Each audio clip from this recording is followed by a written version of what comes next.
was kept secret as dirt was hidden in the basement of the building.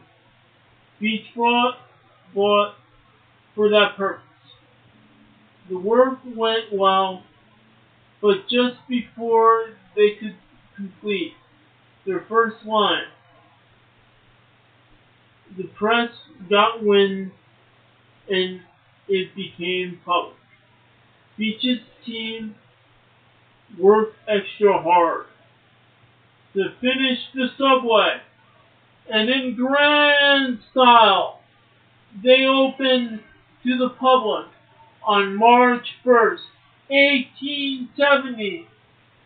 He charged 25 cents per passenger to travel from Warren Street to Murray Street.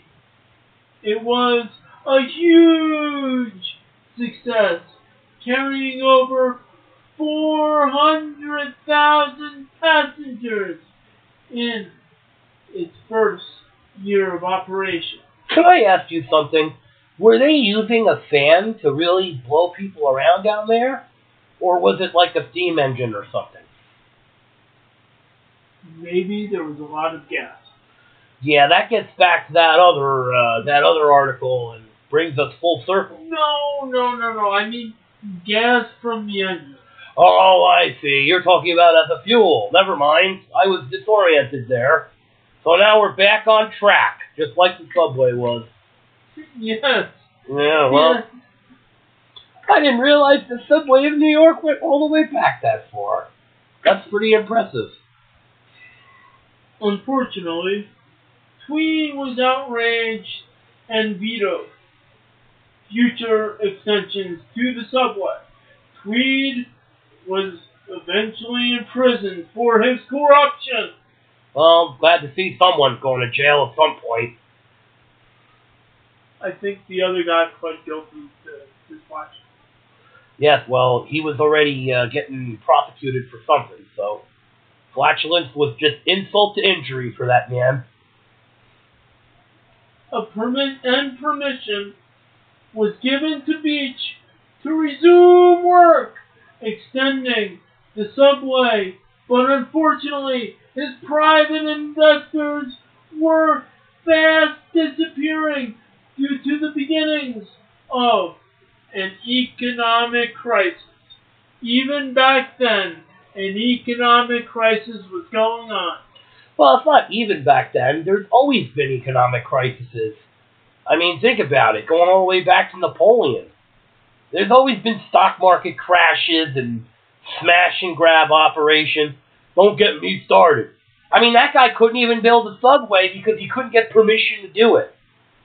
You know, the guy's like, I don't want your subway. I want a subway that I want, or no subway at all. It's just one big corrupt mess, Mr. Vector, and I just, sometimes, oh, shucks, I don't know how to feel about it. I understand how you feel, Kurt, because when you're a bear trying to get people to buy chicken, and it's almost as though you know my life story. It's like it's just frustrating when they say I can't buy the chicken because you think I'm a disgusting guy in a bear suit, and why would I buy chicken from you? Yeah. No, I didn't say that. I was saying. Well, that's what they said. If they don't buy chicken from you, you can't feed the Bearheart family. Yeah, that was the general consensus in 1983 when the business went belly up. But that's another ancient story of corruption and rot gut, and we won't get into that. No. Let's get back to the story. Yes. The subway was not completed and remained hidden under city, completely sealed up, complete with the luxury car and machinery, until it was subsumed into the present City Hall station. Here is the route of the subway on Google Maps. Well, yeah, I mean, go to the article and see it, I guess. heck is that? I don't know. It seems to be noise in the studio. Is Totem Wolf around? Is he at the library again? Well, I was told that he was, being shown a very long movie and wouldn't be around here today, but that loud bump makes me think that perhaps he's up in the rafters in the library again. He's free to look at the Blake, it's just he's got to wash his hands first. I don't know. There's many, many books at the library over there. Decent amount. The Oakenus Library is not too chintzy, if I may say so myself. You know, he keeps on making noise at the library. Maybe he's looking for quotes. Well, let's hope so. But I don't know. I don't really know. I haven't talked with him since the other day. Anyway, so Okay. that story was not bad. Anything else we got? That was the historic story. So that must mean what? It is time for plugs for our respective friends. This is yesterday's news with Joe Vexter and Kurtis Bearheart. I am Kurtis Bearheart, the emissary from the Oakenus News. The Oakenus Network, I should say. The Oakenus Network's got a lot of variety of channels. We have the audiobook channel, Oak Eternity, featuring the first novel, Malithoria, Volume 1. The audiobook should be in slow release starting in November at some point. Should all go well. We have Quantum Posy, if you're into that poetry stuff. Poetry, spoken word.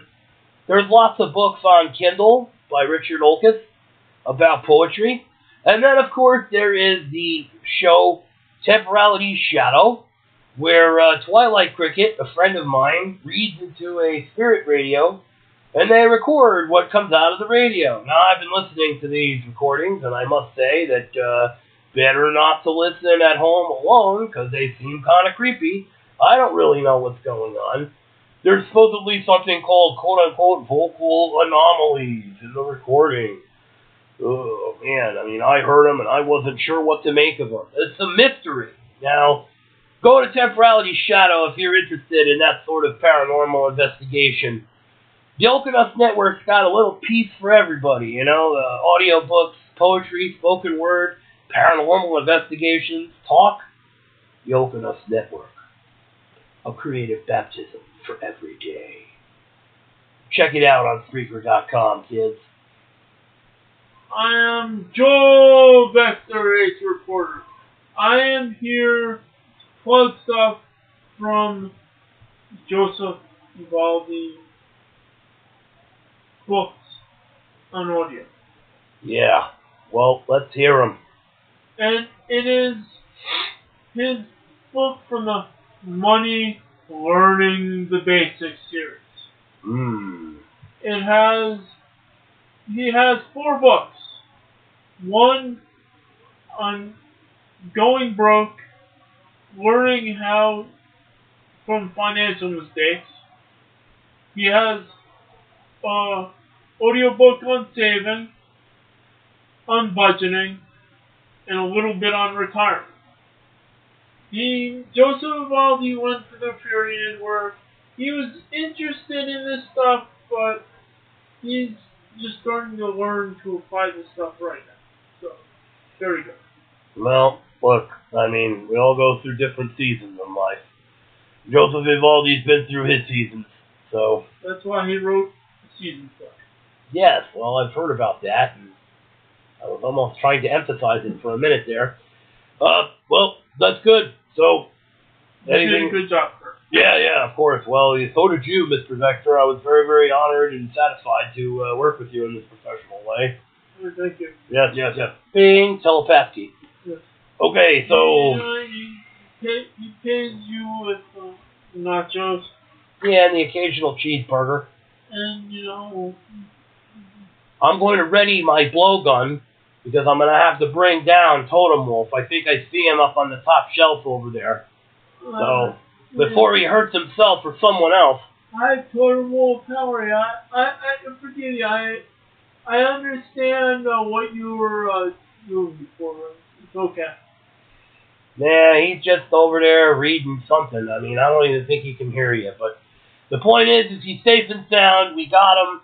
And soon we're going to have another episode of the Tolman Wolf and Bearheart Show. Yeah, I like that. That's worth plugging. Yep. Okay, so where are we? Okay. It was once said by a wise man, the truth is unknown but found. As we delve into the news, we find what many might not know. But as journalists, we report the news with great integrity, and we leave you with yesterday's news. See you later, folks. Thanks for listening.